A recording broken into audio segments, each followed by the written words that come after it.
everybody. We're going to go ahead and start the study session. And first off, we're going to, anybody want to, do we have any requests to speak? You have one request to speak. It looks like we may have two requests to speak. Okay, so item number one is the transient occupancy tax, better known as the hotel tax, presentation by Colin Burns, attorney for the city, and Rick Miller, the city clerk. Thank you, Mr. Mayor. It's officially called the transient occupancy tax, but the more accurate explanation is called the hotel bed tax. It is a tax on the privilege of occupying a room in a hotel and includes places like Airbnb. The original purpose of the tax was to compensate local government for additional costs created by tourism. It is a stable source of general fund revenue, and to date there is no cap on the amount of TOT that can be charged. There are exceptions to what we can charge TOT for. It is not charged on timeshare estates, state park campsites, or federal workers while they are on federal business. It is chargeable to state employees. There is some requirements recommended by the league for keeping records. Our current ordinance does do that. The power to impose includes the power to collect. There are multiple ways to collect TOT. You can file an unfair business practice action, a civil action. There is also a method for liening property for unpaid TOT, but from my experience, generally hotels consistently pay TOT. The issue with collecting TOT is usually with short-term rentals. There's been a couple of interesting cases regarding TOT. One says that you can tax the imputed value of breakfast included in the room rate. There's an argument made that the hotel cost was just the cost of staying overnight and it didn't include the meal. Court said, nope, the meal is included. That can be part of the TOT. Another case, more recent, dealt with online travel companies. There is a delta between the cost paid by the online travel company and the cost actually paid by the person who uses the room. The Supreme Court said that the cost of the person who actually uses the room, aka the higher cost, is the amount you use to calculate your TOT. The tax is usually on non-residents. It still applies to residents. It applies to any person staying in a hotel on a short-term, less than 30-day basis. But because it is on short-term lodging, the majority of TOT is paid by non-residents. The opponents of TOT are usually the owners and operators of hotels and motels. Different cities charge different types of TOT. Some charge it as a flat rate. Most, the great majority, charge as a percentage. To impose or increase TOT, it requires voter approval. It is a tax. Any new or increased tax has to go to the voters. It can either go as a general tax or a special tax. If it goes as a general tax, it requires a majority approval vote from voters. If it goes as a special tax, for instance, a tax that says that all new TOT will be used to promote tourism or fund a specific service, it requires a supermajority, 2/3 approval from voters. That is, today we have the California Business Roundtable measure looming. That has not gone through the voters yet. We'll see what happens with that, but that would put a supermajority requirement on all new taxes with a bunch of other procedural and substantive issues, but we'll cross that bridge if it happens. Oh, and I'll let the city clerk discuss the survey of surrounding cities. Thank you, Colin. So again, recapping the percentages, you see the high percentage in the county is 15% with Anaheim, Buena Park, with the majority at 10%. City of Irvine is on the lower end. I believe they're 8%, but they do have a special 2% Irvine Hotel District assessment tax on top of their 8% transient occupancy tax. If we were looking at the totals, there's 3 cities that don't have a transient occupancy tax. That's La Habra, Rancho Santa Margarita, and Villa Park. So if we were to average all of those, including those 3 that don't have a transient occupancy tax, the average is 9.51%. If we remove those 3 cities, then the average goes up to 10.79%. And as you can see, our current TOT rate is 9%. The annual revenue we get from our 9% on the hotel tax is just over 1.5 million. That equates to just about 170,000 per percentage. So if we were to increase the transient occupancy tax, that's the additional amount of money we could expect per year, per percentage. Question for you, is for those cities that do not have a TOT tax, do they have hotels? Yes, Do they have significant hotels, or? I don't know, that's fine. Off the top of my head, I don't know. I don't believe but- Villa Park does. We can look into the other two. Okay. All right. That's your presentation? Okay, thank you. And this is the same presentation we had 2 months ago, so I'm going to turn it over to Councilmember Constantine, because you brought it back and said that we didn't have enough time to discuss. I want to make sure you have enough time, as much as you Sure, need. no problem. Okay. So it was actually March 5th, and at 6:04 in that date, we still had a council member commenting on the prior study session item. We did take a break, and then open session started at 6:12 that night. But, so the thing is, I thought we could have a nice discussion amongst ourselves about this. In all seriousness, to talk about this, it's a tourist tax. It's not Fountain Valley people. Fountain Valley hotels offer specials. They work with the guests. If you have an insurance issue, it goes through the insurance company. If you have house guests and you don't have enough room in your home, they do work with the residents. So I don't see this as a Fountain Valley overnight stay tax on our people. I really don't. Our hotels are pretty full, from what we know, and, there's a lot of people that stay, they're going to visit attractions such as Disneyland, the beaches, mountains, whatever. They don't really want to stay in these areas. They'd rather be near us or in our city, freeway close and everything. There's a reason, for that. And I think that we should be concerned with revenue enhancement. I mean, I thought that was our priority, and I thought that it would be good to put this on the ballot so we could let the people decide what they think about it. It shouldn't be for us. We should be aware enough about this that we do give people the opportunity to voice their say via the ballot. I mean, we know our city's going to be changing to a certain degree. We have some development projects that are interested in being here, and they're going to go through the process. There could be new hotels too. So considering that our TOT tax rate is very low, I think it would be in our best interest to put that out there and let the people decide.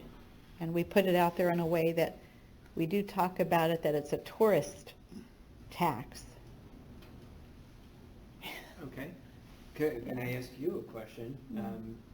What percent increase, it's 170 per percent, what percent increase would you like to see? Well, I mean, I was thinking like 12, 13%.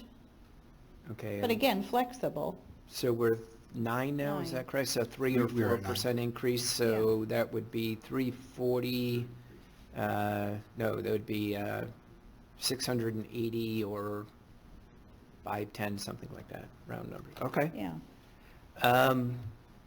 Before we get, why don't we give the public a chance to speak? First speaker is Katie Wright.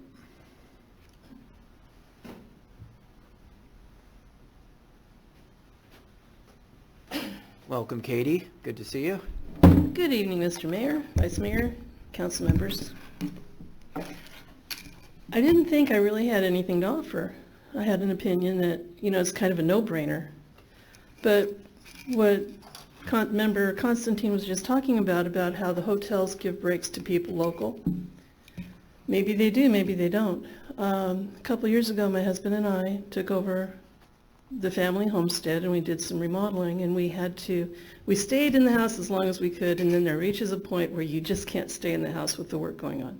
So we checked into the Residence Inn, which is now Sonesta. And part of the reason we chose them, I one time was a reservationist for the Marriott Corporation. I know their product is phenomenal. I miss that being a Residence Inn. They also had a pet policy. You could pay a deposit, and we had my ancient, like 14-year-old pit bull, sweetest dog you ever saw in your life. And that way we were able to keep him with us, and he had a nice, happy home. We spent all day at the house where all the work was being done, and he was very patient with us, and he loved going back to the hotel. I don't know if we paid whatever the tot rate was. I don't care. We didn't look for a special bargain. We knew it was going to cost whatever it was going to cost for about a month that we had to stay there. We had a wonderful time. It was a great facility. We were able to have our dog. I say, bring it up, let the public vote on it. I'll vote for it 365 days a year. That's a reasonable, no-brainer, no-pain way for the city to make some money. I would not have minded paying an extra 3 or 4% for my dog's happiness. He lasted to almost age 16. He's at the Rainbow Bridge, but some of his last years were spent in a wonderful little hotel in Fountain Valley, and I didn't care what it cost. Go ahead and jack it up. It's fair enough. Thank you. Thank you, Katie. Next speaker is Evan Jorgensen. Welcome, Evan. Hello, Paul. How you doing today? All right. Hey, I'd like to see if we could get this tax imposed on sober living houses. It's a person is transient, especially a temporary guest, boarder, laborer, or the like. Is the definition I found. In LA County, they say it's a tax charged to transient guests and hotels, motels, including properties rented through home sharing. I have a sober living house near me that is renting rooms out in the main house and the ADU. There's 12 people in the house. I think if we could impose a tax on that, that might be a part of the solution to limiting the sober living houses in Fountain Valley. Thank you. Thank you, Evan. Appreciate it. Anybody else? I have no other requests to speak. I'm just going to ask the attorney for the city, is that something that's even possible, or you need some time to come up with an answer? No, I don't. The tax, if they're staying for compensation for less than 30 days, they are subject to the TOT already. They should be paying it. Sure, they're not. But, I mean, short-term rentals aren't permitted anyway. That's an illegal operation. Not short-term rentals, but the sober living, I think is what he said. If they're doing less than 30-day rentals and they're That's not the living same. as a single housekeeping unit, they're falling out of we're subject to all of these protections, and they're flowing into the short-term rental area that is banned. It's proving it. Got it. Okay. Thank you. It's not the same as a hotel because it's illegal. They're supposed to be long-term rentals. Okay, we can have discussion then, Evan. Thank you. Okay. Council member thoughts? Anybody want to, Jim, you want to go first? Yeah, Mayor, I just was recalling, I had 4 reasons why I opposed the TOT tax, and I still stand by those 4 reasons. I think if anybody wants to talk about those, feel free to contact me, but that's where I stand. All right, Councilmember Harper? Thank you. Even though we can kind of rationalize that it's not a tax on a Fountain Valley resident, it's still a tax increase with the cost of groceries, everything going up. I, don't want to charge another cost for people's general living experience. And then also, I think between now and the election is a very short period of time. So while I think there may be an opportunity in the future to boost it to a higher amount, being more in line with Orange County cities, I think the timing is not right. So I would not be in favor of putting it on the November ballot. Thank you. Vice Mayor Bowie?